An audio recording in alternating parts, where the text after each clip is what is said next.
Hi friends, నా పేరు Surendra. Welcome back to my channel. Promo review గురించి మాట్లాడుకుందామండి.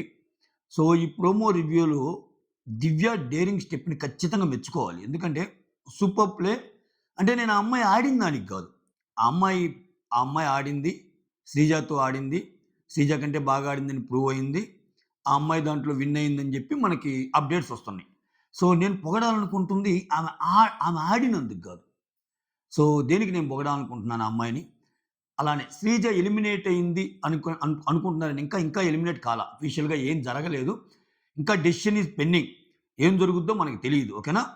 ఏం జరిగినా 'బిగ్ బాస్' చరిత్రలో ఇవన్నీ కొత్త కాదబ్బా! నేనైతే అదే చెప్తా. మీరు ఆవేశకాలకు పోయి ఫ్యాన్స్ అనేవోళ్ళు ఎక్కువ మీ మెంటల్ హెల్త్‌నైతే పాడు చేసుకోవద్దు. నేను ఎందుకంటున్నా అంటే నేను ప్రతి సీజన్‌లో కొన్ని ఎగ్జాంపుల్ చెప్పగలను. సీజన్ 3లో అయితే 12వ వారమో ఏమో నలుగురు నామినేషన్‌లోకొస్తారు. రాహుల్ సిబ్లిగంజి, వరుణ్ సందేశు, ఆ తర్వాత ఎవరో అసలది చాలా నలుగురు స్ట్రాంగ్ వోల్ని తెస్తారు. అందుట్లో ఒకరిని సీక్రెట్ రూమ్‌కి పంపిస్తారు. ఒకరు ఎళ్ళిపోతారు. ఒకరెళ్ళిపోతారు. సో, అట్లా చాలా సిట్యుయేషన్స్ క్రియేట్ అవుతాయి బిగ్ బాస్‌లో. రాజ్ అన్‌ఫెయిర్ ఎలిమినేషన్ కాదా? గౌతమ్ టాప్ 5లోకి ఒక్క అడుగు దూరంలో ఉండంగా అంబటి అర్జున్‌ని ముందుకు దూయటానికి తీసుకెళ్తారు. ఇక్కడ మనము నిందించాల్సొస్తే బిగ్ బాస్‌ని ఒక శ్రీజ విషయమో, ఇంకొకరి విషయమో కాదు. ఓవరాల్‌గా షోని కండక్ట్ చేయటంలోనే ఫెయిల్ అవుతున్నారు ఈళ్ళు.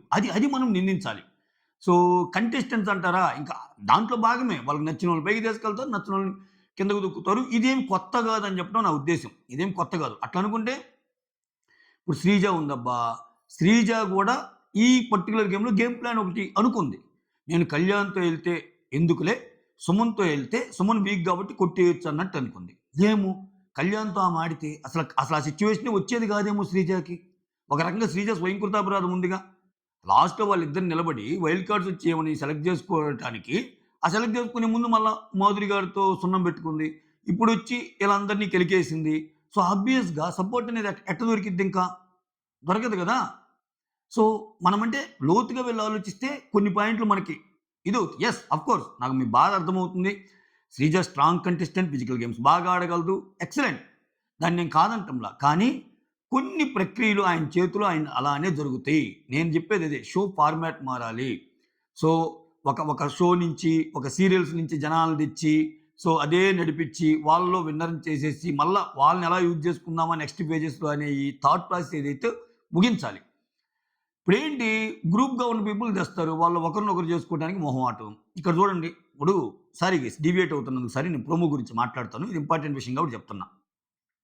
ఇప్పుడు తనూజ గారి విషయంలో ఒక వీడియో క్లిప్ వైరల్ అవుతుంది. సో, అన్నం ఇంకా మిగిలిందంట. అన్నం నిన్న సంజన గారు కొంచెం అన్నం పెట్టుకున్నందుకు అన్నం అది కాదు, అన్నము చూసుకొని తినాలి అది ఇది అని రేజ్ అయింది. నెక్స్ట్ కొంచెం కర్రీ ఎక్కువ తింటున్నా ఆ అమ్మాయి సీన్ చేస్తుంది. అన్నం మిగిలిందిగా మరి. అన్నం సరిపోకుండా ఉంటే అన్నం మిగలదుగా. అది ఒకసారి కాదంటే చాలా సార్లు మిగిలిందంట. సో, ఇటువంటి విషయంలో నాకు సార్ వచ్చి "తనూజ నువ్వు చేస్తుంది తప్పు. ఫుడ్ విషయంలో అలా" అని ఏమన్నా చెప్పగలిగాడు ఎప్పుడన్నా? అసలు నువ్వు రేషన్ మేనేజర్‌గా ఉన్నప్పటి నుంచి చాలా ఎక్కువ అవుతాయి. ఒక డీవియేట్ కొంచెం ఒక బోర్డర్‌కి దాటి మాట్లాడుతున్నావు అని చెప్పగలిగాడా? చెప్పరు. ఎందుకంటే వాళ్ళు ఎలా లేపుతారో అలా లేపుతారు. ఆ! అసల ఏంటసల? ఇప్పుడు 'తనూజ' విన్నర్ ఎందుకు గాకుండా ఉంటదండి? 'తనూజని' నామినేట్ చేస్తే, ఎందుకు నామినేట్ చేశానురా బాబు! అని సంజయ్ ఇచ్చుకోవడానికి ఇమ్ము భయపడుతున్నాడు. 'తనూజని' నేనెందుకు నామినేట్ చేయలేదంటే రీజన్స్ ఇవని కళ్యాణ్ చెప్పుకుంటున్నాడు. అసలు 'తనూజని' సపోర్ట్‌గా ఒక ఫ్యామిలీ ఉంది అని అనుకోనటానికి భరణి ఈళ్ళున్నారు. 'తనూజ' విషయంలో ఏదైనా చేస్తే ఫ్రెండ్‌ని గదా ఏమనుకుంటారని రీతు ఉంది. రీతు ఎటు పోతే అట్టున్నాను గదా అని చెప్పి ఈయనున్నాడు. ఎవరు? డిమాండ్ పవన్.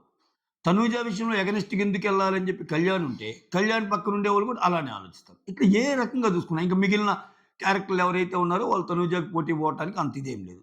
తనూజకి ఎగనెస్ట్‌గా మాట్లాడిన ఒకరిద్దరు వెళ్ళిపోయారు. ఆయేషా వెళ్ళిపోయింది, రమ్య వెళ్ళిపోయింది, వీళ్ళందరూ వెళ్ళిపోయారు. ఇంకెవరున్నారు? రైవల్రీస్ ఎలా క్రియేట్ అవుతాయి? సో, ఆ సిట్యుయేషన్ తెస్తున్నాడు ఆయన. మోర్ ఓవర్ ఇక్కడ భరణి గారి గురించి, భరణి బాహుబలి, ఇతను కట్టప్ప. ఎట్లా అవుతాడండి కట్టప్ప? ఇక్కడ రాజు అంటే ఎట్టుండాలి? సిట్యుయేషన్‌ని ముందుగానే అసెస్ చేయగలగాలి. ఎవరికి సపోర్ట్ చేయాలో వాళ్ళకే చేయాలి. ఇటువంటి మంచి లక్షణాలు. రాజు, బాహుబలి సంగతి పక్కన పెట్టండి. అక్కడ ఇమ్ము చేసిందేంటి? వీళ్ళిద్దరిలో పెర్ఫార్మెన్స్ రాముకు ఉండొచ్చు అని ఆయన ఫీల్ అయ్యాడు. ఓకేనా? ఇంకొకటి ఆయన ఏదైతే అసెస్ చేశాడో జనాల ఓటింగ్‌లో కూడా రాముకి ఎక్కువ వచ్చింది భరణి కంటే. రాము సేవ్ అయ్యాడు. అప్పుడు ఇమ్ము చేసింది కరెక్టే కదా! ఇమ్ము ఇమ్ము కట్టప్ ఎందుకు అవుతాడు? ఆయన ఏదో ఒక డైలాగ్ కొడితే నేను అమరేంద్ర బాహుబలిని ఇప్పుడు మహేంద్ర బాహుబలిగా వచ్చాను నిన్నేసేయటానికి అంటే, నువ్వేసేయటానికి వచ్చావా? నీ ఆటకి రిక్వెస్ట్‌గా ఇమ్ము దగ్గర పెట్టుకున్నావా? చూసేవాళ్ళకి గేమ్ అలా అర్థమవుతున్నప్పుడు అలా బ్లఫ్ గేమ్ ఎలా ఆడతారు? ఓన్ హ్యాండిల్స్‌లో ఆ వీడియోస్ ఏంటి? అంటే ఏం ప్రూవ్ చేయాలనుకుంటున్నారు? సో, మీ ఛానెల్ చాలామంది ఎక్కువ మంది యాక్సెస్ చేస్తారు. ఓహ్! ఇమ్ము కట్టప్పలాగా మరి బాహుబలినేసాడా? బాహుబలి ఇక్కడ భరణి గారా? అనుకుంటే ఇమ్ముకి ఓట్ బ్యాంక్ ఎలా పెరిగిద్ది? నెక్స్ట్ వచ్చినా గాని. అసలు అంత అనుకున్న ఆయన ఇమ్ము రిక్వెస్ట్ ఎందుకు తీసుకున్నాడు? ఈరోజు భరణిని గెలిపించడంలో ఇమ్ముది కీలక పాత్ర దివ్యలాగానే. సో, ఎలా అవుతాడు? ఒక ఆట తీరు తెలిసిన వ్యక్తిగా రాముని కరెక్ట్‌గా ఉండొచ్చు. రాముకే ఎడ్జ్ ఉండొచ్చు జనాలని గెస్ చేసి రాము కోసం ఆయన నిలబడ్డాడు. పౌరస్త్ర విషయంలో. అక్కడ ఇమ్ము గ్రేట్ గదా! అట్ ద సేమ్ టైమ్ నువ్వు బాధపడుతున్నావు అని జెప్పి, ఎన్నాళ్ళ నుంచో తెలిసిన వ్యక్తిగా, ఒక ఫ్రెండ్‌గా నువ్వు నా మంచి కోరుకుంటావని నువ్వు బాధపడుతున్నావు అని జెప్పి, నీకిక్కడ గేమ్‌లో నిలబడ్డాడు. ఆ బ్యాలెన్సింగ్ నేచర్ చేస్తున్నాడు గదా! ఇమ్ము. ఎట్లా? ఎట్లా అవుతాడు కట్టప్ప? ఇదే ఇక్కడ. అంటే వాళ్ళేసే రీల్స్ గాని అవన్నీ. సో, మనము ఎంటైర్ షో ఫార్మాటే తేడాగుంది. అది నేను చెప్పడం. ఒక శ్రీజానో ఇంకొకరు కాదు. ఇక్కడ అన్యాయాలు చాలా మందికి జరుగుతున్నాయి. అన్యాయాలు జరగనిది ఎవరికి? సో, ఇటువంటి విషయంలో షో ఒకటబ్బా మనం షో ఎట్టున్నా చూస్తాం. నువ్వు కోప్పడతావు, నేను కోప్పడతా. మన కోపం టెంపరరీ. బిగ్ బాస్‌ని ఎలాగైనా చూసేవాళ్ళమే మనం. షో మీద కోపమొస్తే అసలు జెన్యూన్ ఫ్యాన్స్ అయితే అసలు షో చూడకుండా ఉంటారు. వద్దురా ఈ తలపోటు నాకెందుకని. ఇప్పుడు నాకు తలపోటు వచ్చిందనుకో, ఏందిరా ఈ నిర్ణయాలు ఇయన్నీ ఛెపే అసలు నేను రివ్యూసే చేయను అని అనాలి. నేను అనగలనా అలా? నేను అనగలనా? ఆయన బయాసిడ్ చేశాడని మాత్రమే అనగలను. రివ్యూస్ ఆపగలనా నేను? ఆపను. ఇది నిజం. ఇది ఫ్యాక్ట్. మీరు తిట్టుకుంటారు. మీరు చూడకుండా ఉండగలరా? ఇంతటితో అయిపోద్ది. నెక్స్ట్ హై మూవ్‌మెంట్ ఏదో ఉందంట. లో మూవ్‌మెంట్ ఏదో ఉందంట. మీడియోకోర్ మూవ్‌మెంట్ ఏదో ఉందంట. ఇయన్నీ మాట్లాడుకుంటాంగా మనం. అదనమాట మ్యాటరు.